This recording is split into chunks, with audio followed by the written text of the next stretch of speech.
इस कार्यक्रम के पुण्यार्जक हैं श्री पार्श्वनाथ दिगंबर जैन मंदिर कमेटी, कछार गांव बड़ा, जिला कटनी, मध्य प्रदेश।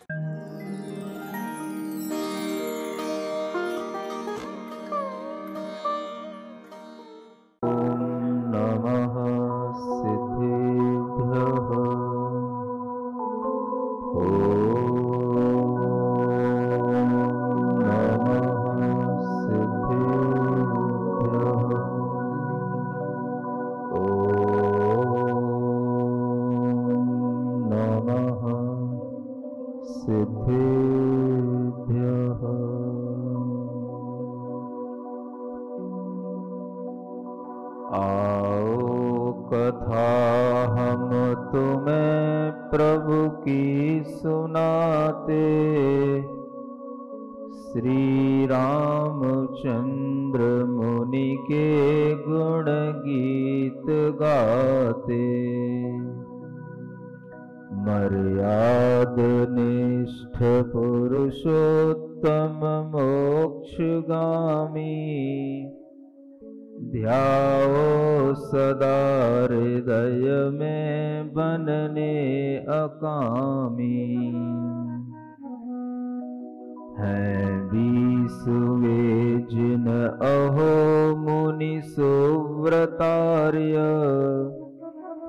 इक्ष्वाकुवंश रघुवंश बना महार्घ्य।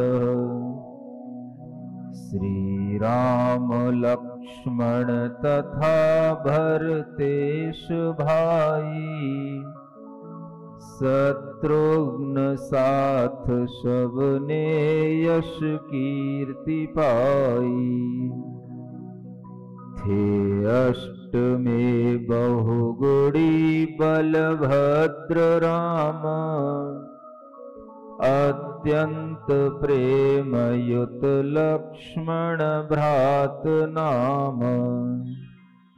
सीता सती जनक राज सुताति प्यारी, जो शील रूप गुण खानी प्रसिद्ध नारी। देवाय देव 1008 श्री वर्धमान महावीर भगवान की, श्री 1008 राम भगवान की, परम पूज्य आचार्य गुरुवर श्री विद्यासागर जी महाराज की। कितनी? 96,000। हजार जानते हो कि नहीं? कितनी बिंदी लगेंगी 96 के आगे? बोलो। कह रहे 4 बिंदी लगेंगी। कैसे पढ़े लिखे लोग हैं भाई? 96 के आगे कितनी बिंदी लगाओगे तब 96,000 बनेंगे? 3 ही बिंदी लगेगी, 96,000 बन जाएंगे। समझ आ रहा ना? कहां लगाना बिंदी? किसी के माथे पे लगाना? 96 के आगे लगाना। तो जब इतनी इतनी रानियां होती हैं तब वो चक्रवर्ती कहलाते हैं। लक्ष्मण जी को भी ये लाभ मिलता चला जाता है।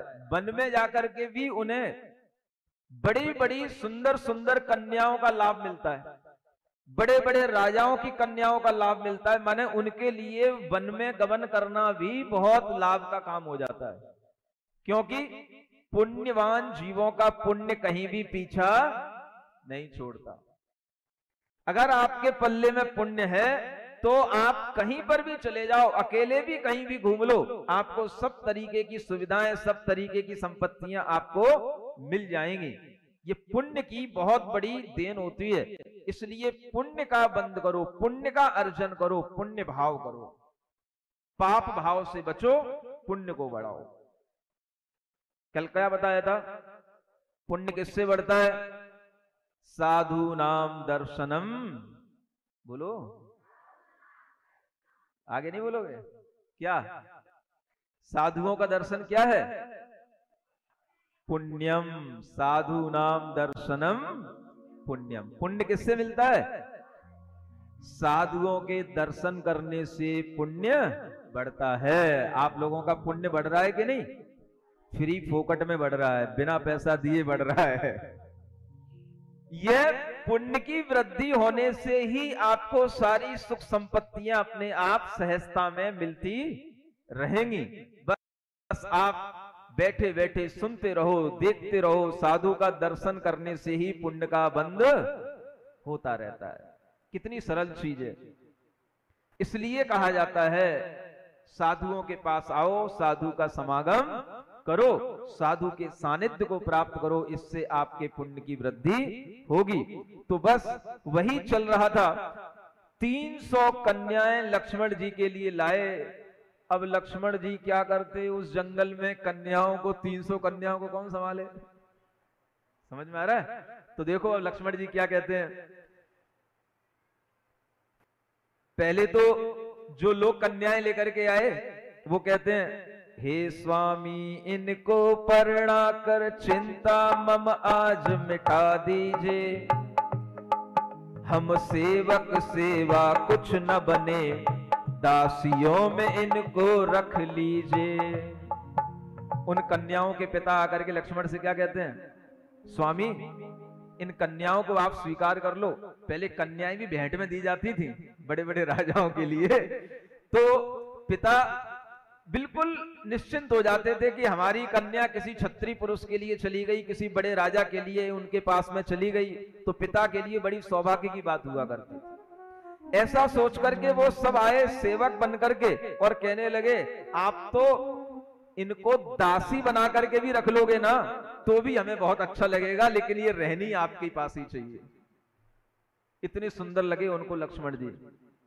और वह लक्ष्मण जी के लिए जब इस तरीके से कन्या दी गई, कहें राम ये हमारी हुई पर ब्याह अभी हो सकता नहीं, अभी रहने का स्थान बनाना है हमको जाकर के और कहीं। अब उस समय पर राम कहते हैं, ये मान लेता हूं कि कन्या लक्ष्मण की है, लक्ष्मण से इनका ब्याह हो गया, लेकिन ये अभी हम ब्याह नहीं करेंगे क्योंकि अभी हमारे पास रहने का स्थान नहीं है। इन्हें हम रखेंगे कहां? अभी हमको तो कहीं और आगे जाना है।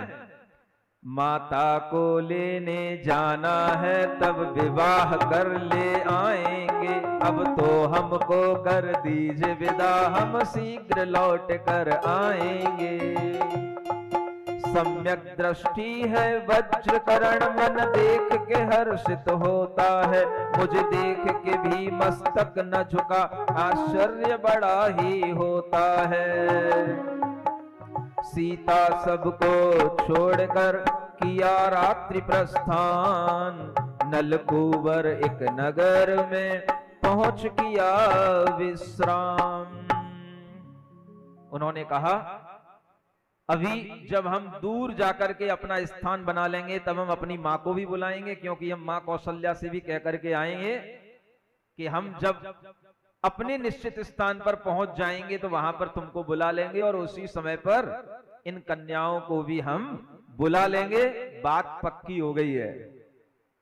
पक्की समझते हो कि नहीं? क्या हो गया? पक्की होने का मतलब कन्याओं का विवाह लक्ष्मण के साथ ही होगा, ये बात पक्की हो गई है, लेकिन ब्याह थोड़े दिन बाद किया जाएगा। और ऐसा कहकर के जब सब लोग रात में सो जाते हैं तो वे रात में ही प्रस्थान कर देते हैं ताकि लोग उनका पीछा ना करें और उनके पीछे पीछे ज्यादा लोग ना आए। ऐसा सोच करके वह रात में निकल गए और फिर एक नगर में जाकर के पहुंचे। उस नगर का नाम था नलकूबर। क्या नाम था? नलकूबर। देखिए उस नगर में क्या होता है। स्वर्णिम प्रभात में लखन लाल पहुंचे एक श्याम सरोवर पर, उस नगरी का जो राजकुमार वह आया उसी सरोवर पर। लक्ष्मण पर मोहित होकर के सेवक से उनको बुलवाया, फिर हाथ पकड़ निज महलों में ला करके उनको बिठलाया। तब लक्ष्मण जी ने राम सिया को वहां पर ही बुलवाए लिया, फिर सबको बाहर भेज कुंवर ने एक अचरज का काम किया। नारी का रूप बना करके वह सीता के पास चला गया, श्री राम ने तब उससे पूछा, यह कैसी है छलना माया। इतनी सुन कहने लगी, सुनिए दीन दयाल, मुझ अभागिनी का प्रभु सब ही सच्चा हाल। देखो, कहा जाता है कि प्रभु जहां से गुजर जाएंगे वहीं पर जीवों का कल्याण करते चले जाएंगे। स्वर्णिम प्रभात में सुबह सुबह जब उस नगर में पहुंचने के बाद में लक्ष्मण जी, लखन लाल, लक्ष्मण जी का नाम क्या है? लखन लाल। वह लखन लाल जब एक सरोवर पर पहुंचे तो वहां उस सरोवर पर उस नगरी का राजकुमार आया हुआ था। और वो राजकुमार क्या था? वो वस्तुतः वह राजकुमार लक्ष्मण पे मोहित हो गया।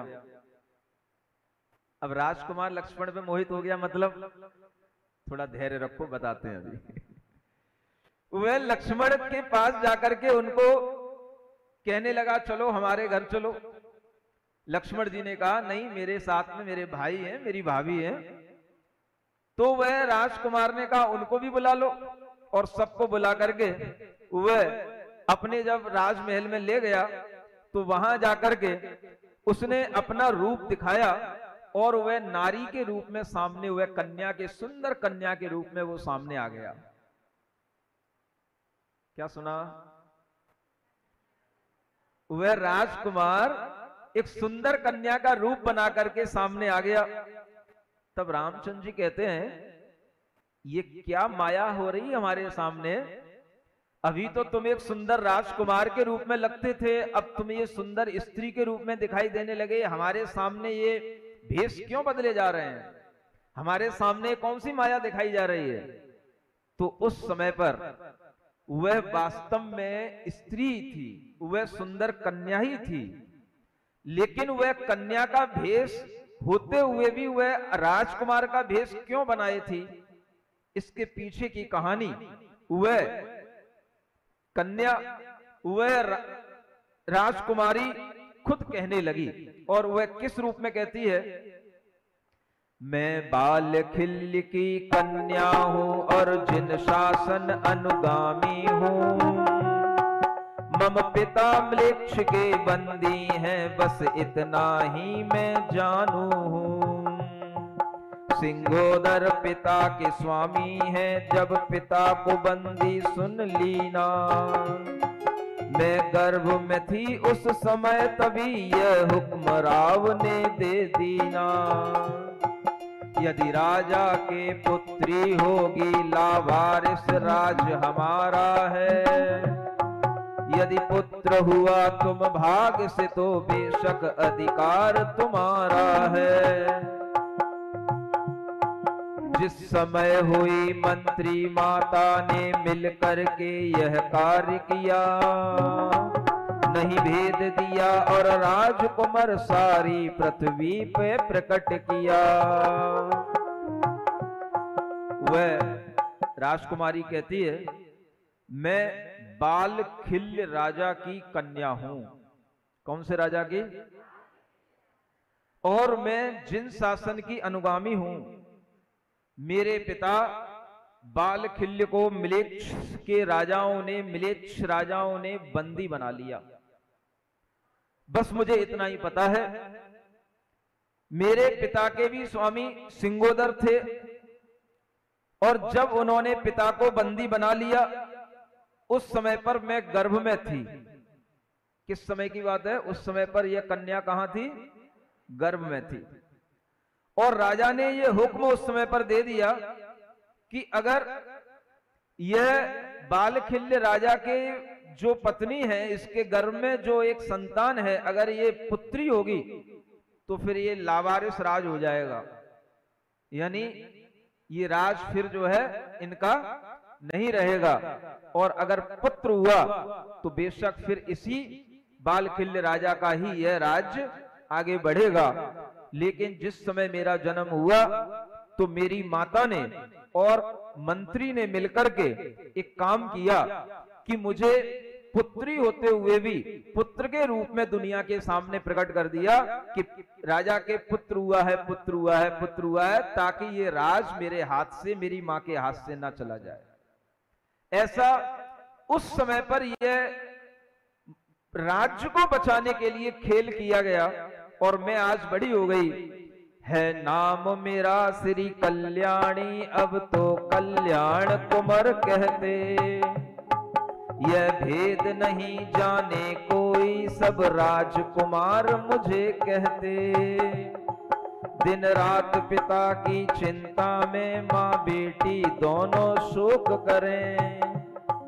क्या कभी हमें दर्शन होंगे, यह लिए आश मन मोद करें। इतना कहकर बहु रुदन किया, गिर पड़ी मूर्छा खा करके। हृदय में करुणा भर आई, सीते ने उठाया जा करके। श्री राम कहें अब कुछ दिन को, ऐ देवी तुम संतोष करो। जब कर्मों की गत जानती हो, फिर क्यों इतना अफसोस करो। लक्ष्मण ने कहा कुछ एक दिन में तुम पिता छूट कर आएंगे।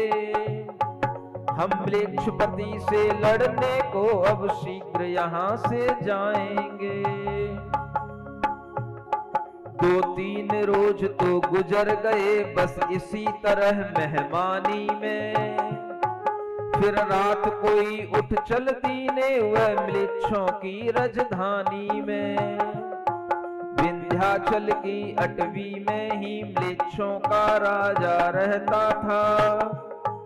सेना उसकी इतनी भारी, कोई जीत उसे नहीं सकता था। श्री राम लखन वहां पहुंच गए, दोनों ने धनुष चढ़ाए हैं।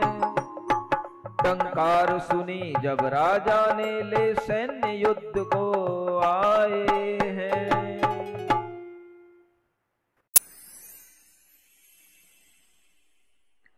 सिरिजिणवाणी जग कल्याणी, जग जन मदतम मोहरी। जनमण हारी गढ़हर हारी, जन्म जरा भव रोग हरि। तिथ्य राणम दिव्य झुणिम, जो पढ़ई सुनई मय्ये धारई। राणम सौख मणंतम धैर्य, सासद मोक्ष पदम पावई। सासद मोक्ष पदम पावई।